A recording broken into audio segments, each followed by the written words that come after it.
당신이 어떤 브랜드에게 돈을 주고 어떠한 제품이나 서비스를 받은 경험이 있다면 그 이유는 무엇이었나요? 친해서? 아니면 평소에 일을 잘해서? 뭐 여러 가지 이유가 있겠지만 아마도 그 브랜드가 가진 고유한 성질 때문일 것입니다. 저는 지금까지 이러한 그 브랜드의 고유한 성질을 굉장히 고차원적으로 말씀을 많이 드렸었는데요. 예를 들면 X축과 Y축을 바탕으로 여러분의 차별화 지점을 한번 만들어 봐라. 아니면 여러분이 좋아하는 것과 잘하는 것을 섞어서 차별화 지점을 만들어 봐라. 이런 것들이 있었는데 다 사실이에요. 사실이고 중요한 내용인데요. 만약에 이런 지점까지 고민이 힘들다. 실제로 워크숍에서도 많은 분들이 굉장히 힘들어하신 지점입니다. 그렇다면요. 내가 가진 기술이나 현장에서 남들과 다른 점 하나만 보여줘도 여러분에게 도움이 된다는 이야기를 한번 해볼까 하는데요. 저는 이걸 브랜드의 킥이라고 그냥 불러볼게요. 왜냐하면 제가 자주 보는 요리 프로그램에서 셰프들이 가진 무기를 셰프의 킥이라고 하더라고요. 제가 들은 사례는 이렇습니다. 많은 사진 작가님들이랑 작업을 해본 클라이언트가 있는데 어느 날은 처음으로 같이 일해본 작가가 작업이 끝난 후에 가장 잘 나온 사진 하나를 액자에 담아서 클라이언트에게 선물을 했다고 해요. 그 이후로 클라이언트는 작가를 바꾸지 않고 그분이랑만 일을 했다고 합니다. 그 선물이 좋아서일 수도 있고 이렇게까지 사후에도 신경을 써주는구나라고 감동을 받았을 수도 있겠죠. 다음은 제 이야기인데요. 청주에는 기억록이라는 회사가 있어요.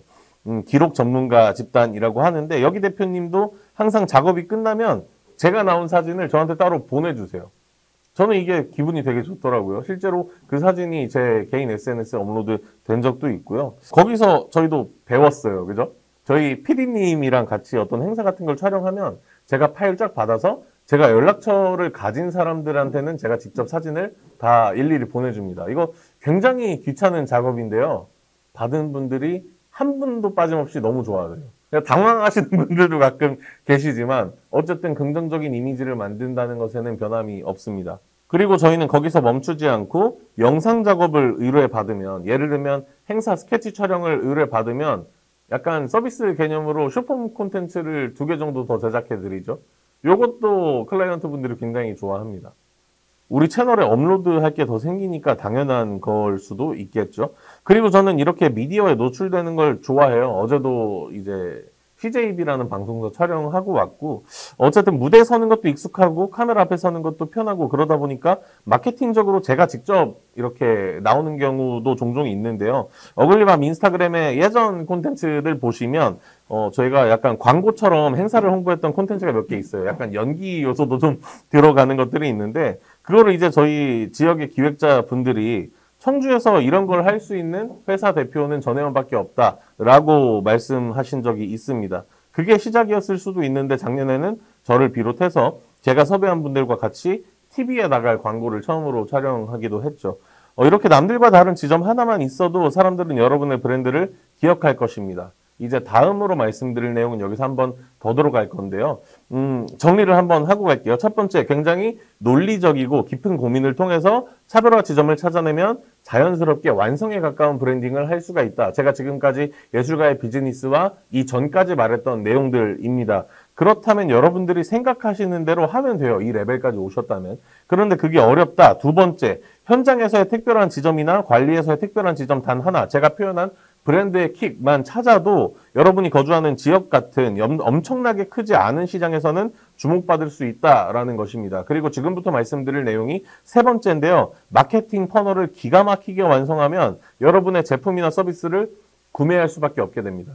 여기서 제일 중요한 것은 구매할 수밖에 없는 이라는 단어인 것 같아요. 마케팅 퍼널이란 잠재 고객이 여러분들을 알게 돼서 구매까지 이르는 단계를 퍼널, 그러니까 깔때기 모양으로 정리한 모델을 말하는데요. 일반적으로 인지, 고려, 결정 세 가지 단계로 나뉜다고 합니다. 그런데 제가 말씀드리려는 건 이렇게 단계별로 이론을 공부하자는 게 아니라 이것도 단 하나의 차별화 지점이에요. 그런데 마케팅 퍼널이라는 그 구조 안에서 한번 생각을 해보자는 겁니다.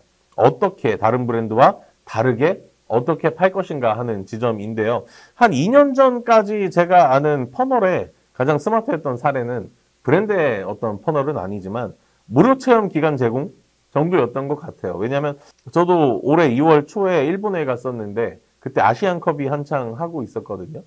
쿠팡 플레이가 안 되더라고요. 그래서 유료 VPN을 다운받고 무료 체험 한 달. 한국 돌아가면 바로 취소해야지 했는데 한번 결제했어요. 그러니까 바보 비용 낸 건데 어쨌든 저한테는 성공적인 비즈니스 퍼널이 아니었나라는 생각이 들고요. 지금 생각하는 가장 스마트한 사례는 이겁니다. 어글리밤 인스타그램에 팀 블랙템퍼 카드뉴스 혹은 유튜브에 올린 팀 블랙템퍼의 현실조언 시리즈를 보신 분들이라면 알 수도 있겠어요. 저는 런디스타운이라는 카페를 운영하고 있고 커피를 제대로 하기 위해서 2020년쯤에는 대전에 있는 학원을 다녔어요. 그곳에서 국제 바리스타 자격증을 취득했고 그런데 카페 준비를 앞두니까 이론은 이제 알겠는데 실무를 손을 못 대겠는 거죠. 뭐 청소하는 방법이라든지 메뉴를 만드는 방법이라든지 그러다가 팀 블랙템퍼라는 브랜드를 알게 됐어요. 팀 블랙템퍼는 자격증 교육을 하지 않습니다. 오로지 바리스타 트레이닝에 집중하는 브랜드인데요. 그래서 열심히 배우고 이제 오픈을 앞두고 원두를 골라야 하는데 저는 팀 블랙템퍼의 원두를 사용을 했습니다.